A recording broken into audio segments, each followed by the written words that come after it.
Hello प्यारे बच्चों, आज हम आपके लिए लेके आए 31 जनवरी का जो मॉर्निंग सेशन का पेपर है उसके हम जो मेमोरी बेस्ड क्वेश्चन है उनको लेकर आए। इसमें बच्चों फर्स्ट क्वेश्चन है the correct order of melting point in following compound is. इन तीन कंपाउंड का मेल्टिंग पॉइंट हमें कंपेयर करना है। तो बच्चों देखिए, हमें पता है मेल्टिंग पॉइंट जो होता है डायरेक्टली प्रोपोर्शनल होता है किसके, सिमेट्री के।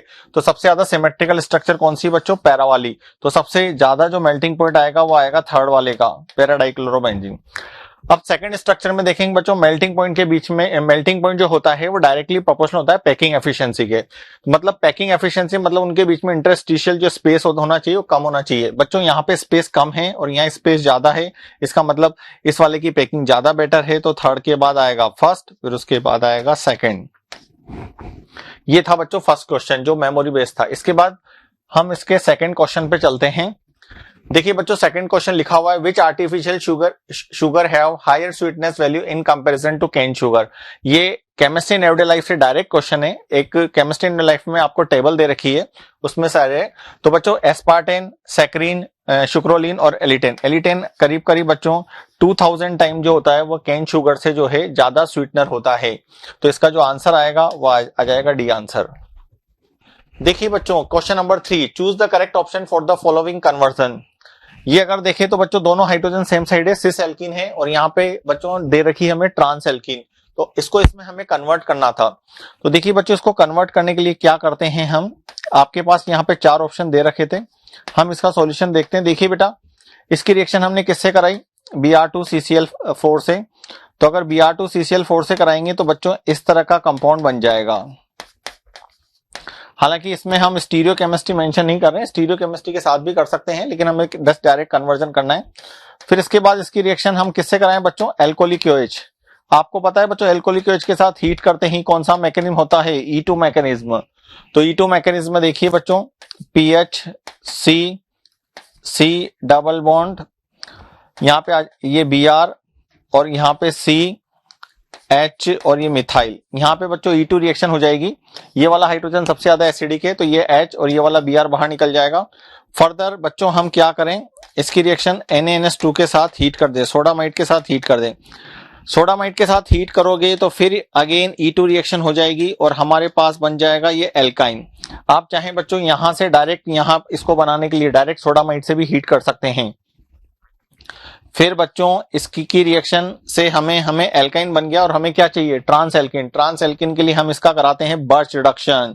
तो सोडियम और लिक्विड अमोनिया लेते हैं बच्चों हम। तो सोडियम और लिक्विड अमोनिया से जो बनेगी वो बनेगी trans alkene.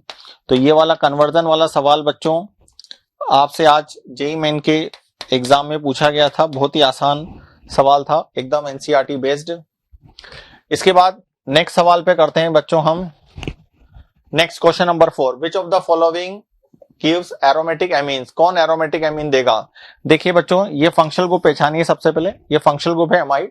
Amide acidic medium में दे रखा है डाइल्यूट H2SO4 से, तो इसका हाइड्रोलाइसिस हो जाएगा।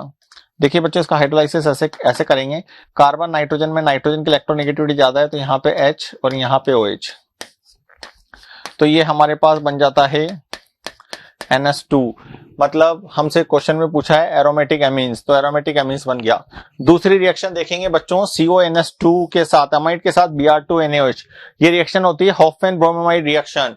बच्चों हॉफमैन ब्रोमाइड रिएक्शन में हमने क्या सीखा था, हम किसको छुपा देते हैं, CO ग्रुप को छुपा देते हैं, तो हमारे पास ये प्रोडक्ट बन जाता है CONH2। तो बच्चों ये एरोमेटिक एमीन नहीं है, ये एलिफेटिक एमीन है। इसके बाद आता है C option, lithium aluminium hydride. Lithium aluminium hydride जो है नाइट्रोजनस कंपाउंड जब भी रिड्यूस होगा वह हमेशा अमीन्स में रिड्यूस होगा और ये भी हमारे पास एलिफेटिक एमीन है।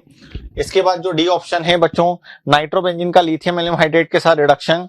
तो बच्चे इसके रिडक्शन में देखिए ये बनता है हमारे पास एजोबेंजीन।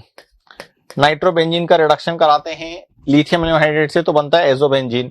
तो आपसे क्वेश्चन में पूछा था कि एरोमेटिक एमीन कौन सा बनेगा, तो एरोमेटिक एमीन्स के ये आंसर हो जाता है ए। इसके बाद नेक्स्ट क्वेश्चन आता है आपके पास, a protein with molecular mass 70,000 mu on hydrolysis gives amino acid hydrolysis पे अमीनो एसिड दे रहा है, which amino acid will be obtain from following. अगर बच्चों अगर अपन ध्यान से देखें तो ऐसा लगेगा कि इस क्वेश्चन को कैसे करें, लेकिन आपको पता है बच्चों प्रोटीन्स जो पॉलीमर होते हैं वो किसके होते हैं, अल्फा अमीनो एसिड्स के। तो इसमें आपको वह ऑप्शन देखना है जिसमें अल्फा अमीनो एसिड्स है। ये अल्फा, बीटा, गामा, डेल्टा, ये फंक्शनल ग्रुप के पास वाला अल्फा, ये बच्चों अल्फा, बीटा, गामा। इसमें देखिए बच्चों अल्फा, बीटा, गामा, तो एक ही ऑप्शन ऐसा है जो अल्फा अमीनो एसिड है। तो अल्फा अमीनो एसिड वाले से जो आंसर होगा वो हो जाएगा बी आंसर।